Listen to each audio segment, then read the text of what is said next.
Hey guys, welcome to my channel. So may feature na naman tayo ngayon since nakabukas yung gun safe ko. So matagal ko na rin ito hindi nahahawakan. So all steel 9mm pistol hammer fired.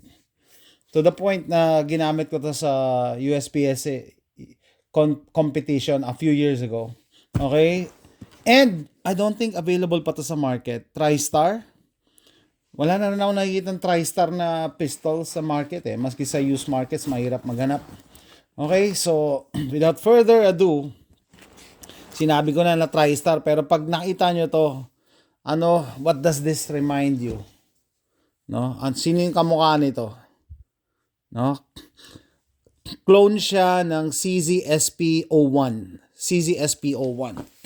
So, pag ako nagko-compete, mas preferred ko talaga yung mga pistols na all steel. No? Siyempre, weight is your friend.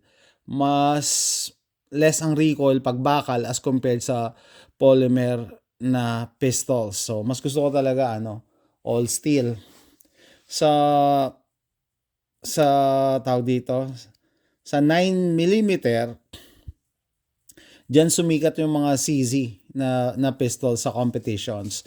Tapos, 'di ba, ang CZ the slide rides inside of the frame.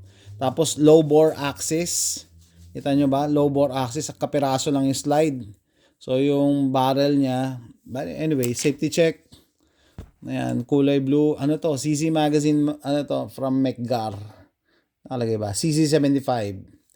CZ75. Ay, may limiter sayang. Dimple. Dali lang, bubutasin mo lang yan. CZ75 ang magazine niya. Okay? So, ito siya. Clone siya ng CZSP-01. Ang isang bagay na in-upgrade ko lang dito yung front sight. Ako nag-install nito. No? Fiber optic front sight. Kaya yung sight picture, ayan, baka sabihin nyo, hindi natin clear. Ayan. So, ayan. Ako nag-upgrade ng front sight. Ay, hindi ma-focus ng camera yung green. Pero ayan, fiber optic front sight. Since ginagamit ko nga sa competition. So, mas gusto ko yung hammer fired kasi once na makasama na, single action na lang all throughout, no? Ano pa ba? Yan ang model niya. TriStar P120. TriStar, kita nyo yung space ng slide to frame. Mas malaki yung frame kaysa slide. Para nga mas mababa yung bore axis. Ang explanation niyan, mas accurate.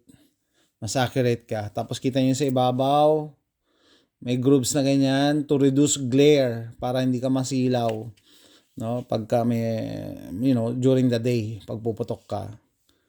Tapos, ito yung safety. Red is dead. Yan, safe yan. All steel, pati trigger steel.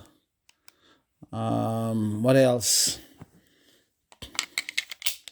Ang problema ko nun, club shoot lang naman yung pinuputokan ko. USPSA sanction din.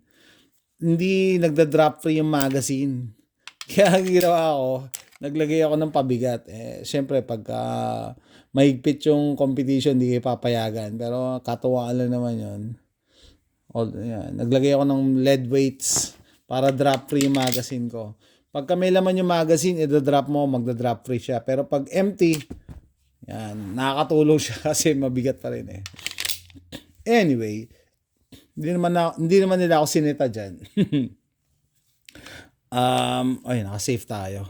So, wala siyang decocker. Safety lang. Tapos, ano pa ba? Teka, i-rack natin. Ganito siya. Ang ayaw ko lang dito, no? Gustong-gusto ko na sana itsura, yung performance. Ang ayaw ko lang yung barrel. Ang hirap maghanap ng upgrade. Gusto ko siyang gawing bull barrel kasi makikita nyo, may naglagay lang sila ng spacer naglagay sila ng spacer para so kung tatanggalin yung spacer na yan tapos palitan ng bull barrel, yun talaga para sa akin perfect na siya. Pero so far wala akong makitang available na na maski CZ75 na barrel eh. No, titignan ko sana kung kakasya. No. Para i-breakdown naman to, may dalawang dito, notch, guhit. I-align mo lang yan. Yan, i-align mo. Tapos i-punch out mo na to. Tulak mo na dito yung yung slide stop, slide release. Tapos makita nyo yung trigger guard. Oversize siya para kahit naka-gloves ka, kasya. Tapos all steel, pati trigger guard. Merong dalawang pick rail dito kung gusto mong maglagay ng light or laser. If you're into that. I like it actually, no? Kung hindi mo nga kung tatanggalin mo yung P120 dito, talagang mukha siyang CZSP01. Pati yung grip panels niya, pwede ko siyang palitan ng CZSP01 na grip panels. Kaso sabi ko sayang naman kasi lalo na to, discontinued na ata to, wala na akong makita eh. Pati TriStar in general, wala na akong makita mga TriStar na pistols. Dati dami, no? Sayang no, mawala yung karakter. Sabi ko okay lang, hindi naman siya magpapanggap. Hindi ako magpapanggap na CZ to. CZSP01. Kasi as it is, ito yung stippling nito, it's just the right texture. Hindi ganun aggressive, hindi madulas. Tapos meron ka ditong thumb rest para alam mo kung saan mo ilalagay yung thumb mo. And left and right yan, kahit lefty ka. No? Eh sabi ko okay naman. Tapos dito meron ka ring konting stippling na diretso to reduce the, imagine niyo steel to, no? Kung walang stippling yan, madulas. Lalo na pag nagko-compete ka. Dito iniklian lang nila yung yung grooves. Hindi pa nila dinerecho talaga. And yung size niya, tama-tama sa kamay ko. I wear XL gloves, no? So, pag naka-encounter kayo ng ganito, depende. Talaga kailangan hawakan mo muna pag nakahanap lang kayo, no? Titignan mo kung kasya sa kamay mo. Kasi, hindi siya adjustable eh. That's it na yan. Yan. Ako XL, saktong-sakto. Kaya parang siguro mataba siya para doon sa iba. Kasi double stack CZ75 magazine siya eh. Maliit ang kamay mo, medyo magdadalawang isip ka.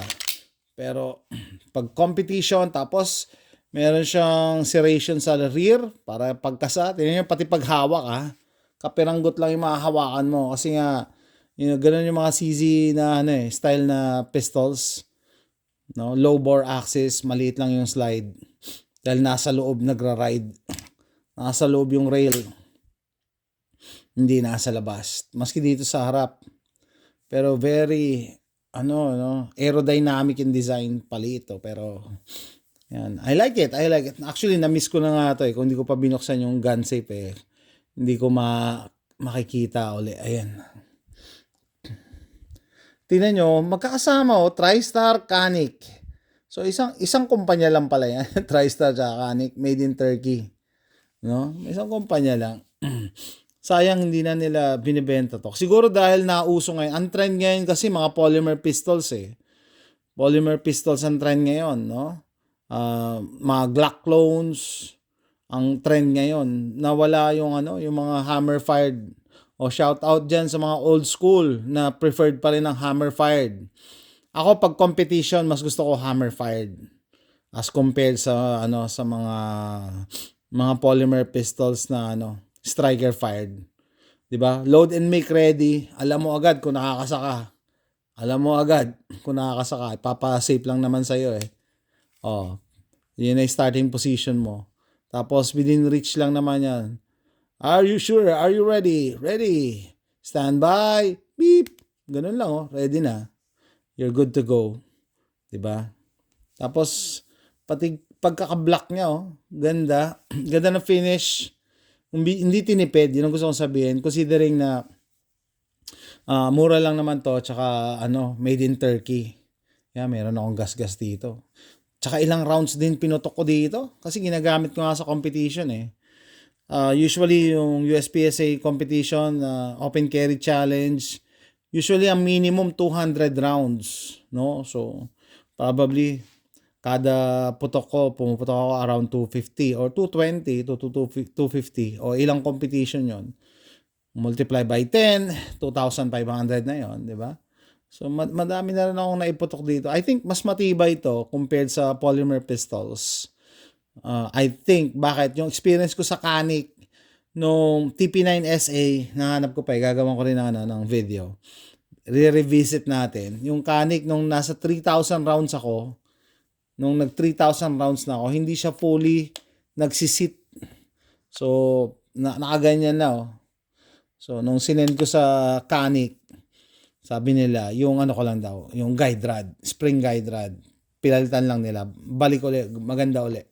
Pero eto, thousands of rounds, probably more than 2,000 rounds, wala pa akong pinapalitan dito. Hindi ko lang alam kung compatible. Malamang compatible yung yung spring nito sa CC75 or CCSP01.